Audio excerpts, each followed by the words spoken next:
السلام علیکم۔ علماء، بزرگوں اور اہل فضل لوگوں کا احترام کرنا، جن پر اللہ تعالیٰ کا کرم فضل ہو، اور علماء ہوں اور بزرگ ہوں اور اللہ کے ولی ہوں، عالم دین ہوں، تو ان کا احترام ادب کرنا کیسا ہے، کرنا چاہیے یا نہیں؟ سنیں اللہ اور اس کے رسول کا فرمان۔ بسم اللہ الرحمن الرحیم۔ قل هل يستوي الذين يعلمون والذين لا يعلمون انما يتذكر اولو الالباب۔ اللہ تعالیٰ نے فرمایا، آپ پوچھتے کیا کبھی برابر ہو سکتے ہیں علم والے اور جاہل؟ البتہ صرف عقل مند ہی نصیحت قبول کرتے ہیں۔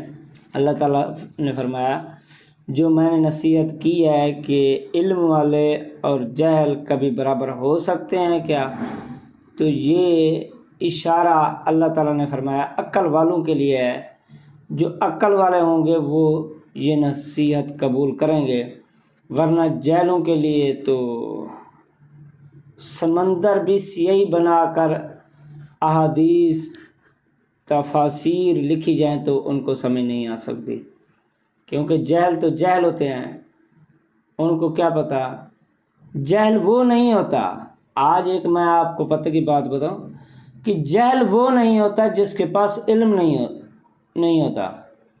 جہل وہ ہوتا ہے جو سن سمجھ کر نہ مانے، اکڑ جائے، ضد پہ اڑ جائے، شیطان کی پوجا کرنی شروع کر دے، شیطان جو اس کو کہے اس کا حکم مانے، اور وہ نہ حدیث مانے نہ قرآن مانے، اپنی ضد پہ اڑا رہے، وہ سب سے بڑا جہل ہوتا ہے۔ اب کچھ احادیث بیان کروں گا۔ حضرت جابر رضی اللہ تعالیٰ عنہ سے مروی ہے کہ حضور صلی اللہ علیہ وآلہ وسلم جنگ احد کے موقع پر دو آدمیوں کو ایک قبر میں اکٹھا کرتے تھے اور پھر فرماتے، ان دونوں میں سے زیادہ قرآن کس کو یاد ہے؟ اگر ان میں سے ایک آدمی کی طرف اشارہ کیا جاتا تو آپ اس کو سب سے پہلے لحد میں اتارتے تھے۔ مطلب مر کے بھی علم والے کا درجہ زیادہ ہوتا ہے۔ حضرت ابن عمر رضی اللہ تعالیٰ عنہ سے مروی ہے کہ حضور صلی اللہ علیہ وآلہ وسلم نے فرمایا، میں نے خواب میں دیکھا کہ میں مسواک کر رہا ہوں، میرے پاس دو آدمی آئے، ان میں سے ایک دوسرے سے بڑا تھا، میں نے مسواک چھوٹے آدمی کو دے دی تو مجھ سے کہا گیا کہ بڑے آدمی کو مسواک دو، تو میں نے ان میں سے بڑے کو مسواک دے دی۔ حضرت ابو موسیٰ رضی اللہ تعالیٰ عنہ سے مروی ہے، فرماتے ہیں کہ حضور صلی اللہ علیہ وآلہ وسلم نے فرمایا، بے شک یہ بھی اللہ تعالیٰ کی تعظیم ہے کہ آدمی بوڑھے مسلمان حافظ قرآن جو نہ قرآن میں غلو کرے اور نہ اسے ترک کرے، اور عادل بادشاہ کی تعظیم کرے۔ بوڑھے مسلمان آدمی کی بھی تعظیم کرے، اور حافظ قرآن جو غلو مطلب قرآن کے طریقہ کار کے خلاف نہ چلتا ہو اور نہ اسے ترک کرے، قرآن کو چھوڑے بھی نہ، اور عادل بادشاہ اس کی بھی تعظیم کرے۔ یہ بہت اچھی حدیث ہے، اس کو ابو داؤد رضی اللہ تعالیٰ عنہ نے روایت کیا۔ حضرت عمر بن شعیب اپنے والد سے، وہ اپنے دادا رضی اللہ تعالیٰ عنہ سے روایت کرتے ہیں، فرماتے ہیں کہ حضور صلی اللہ علیہ وآلہ وسلم نے فرمایا، وہ ہم میں سے نہیں جو ہمارے چھوٹوں پر رحم نہیں کرتا اور ہمارے بڑوں کی فضیلت کو نہیں پہچانتا۔ تو اللہ تعالیٰ بھی ہمیں بھی سمجھ کی توفیق عطا فرمائے۔ حضرت مامون بن نبی شبیب رحمۃ اللہ تعالیٰ علیہ مروی ہے کہ حضرت عائشہ صدیقہ رضی اللہ تعالیٰ عنہ کے پاس ایک سیل گزرا تو آپ نے اس کو روٹی کا ایک ٹکڑا دیا۔ پھر آپ کے پاس سے ایک آدمی گزرا جس نے کپڑے پہنے ہوئے تھے اور اچھی شکل و صورت کا مالک تھا، آپ نے اس کو بٹھایا، اس نے کھانا کھایا، آپ سے اس کے متعلق پوچھا گیا تو جواب دیا کہ حضور صلی اللہ علیہ وآلہ وسلم نے فرمایا، لوگوں کو ان کے مراتب کے مطابق جگہ دو۔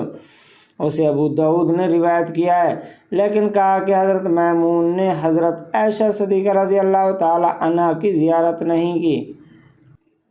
ایک اور احادیث حضرت ابو سعید سمرہ بن جندب رضی اللہ تعالیٰ عنہ سے مروی ہے کہ فرمایا میں نے حضور صلی اللہ علیہ وسلم کے عہد مبارک میں بچہ تھا اور میں آپ سے احادیث یاد کیا کرتا تھا۔ آپ مجھے بات کرنے سے منع نہ فرماتے تھے، مگر اس وقت کہ مجھ سے عمر میں بڑے لوگ آپ کی مجلس میں حاضر ہوتے۔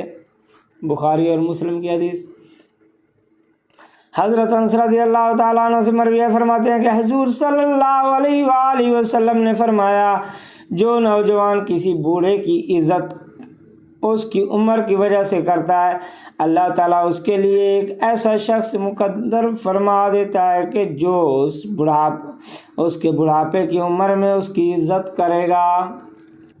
جو بندہ بڑھاپے میں کسی کی ادب، عزت، خدمت کرتا ہے کسی لالچ اور طمع کے بغیر، تو اللہ تعالیٰ نے فرمایا کہ حضور صلی اللہ علیہ وآلہ وسلم نے فرمایا کہ اللہ تعالیٰ اس کے مقدر میں لکھ دیتا ہے اس وقت تک اس کو موت نہیں آتی جب تک اس کی خدمت کرنے والا کوئی آدمی خدمت نہیں کرتا۔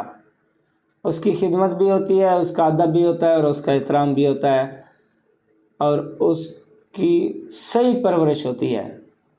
جو بندہ کسی کے بوڑھے کی عزت ادب کرے گا یا کسی کے بچے پر رحم کرے گا، اللہ تعالیٰ اس کے بچوں پر بھی رحم کرے گا اور اس کے بڑوں پر بھی شفقت کرے گا، اور لوگ بھی اس کے بڑوں کی عزت کریں گے جو کسی دوسروں کے بڑوں کی عزت کرتے ہیں۔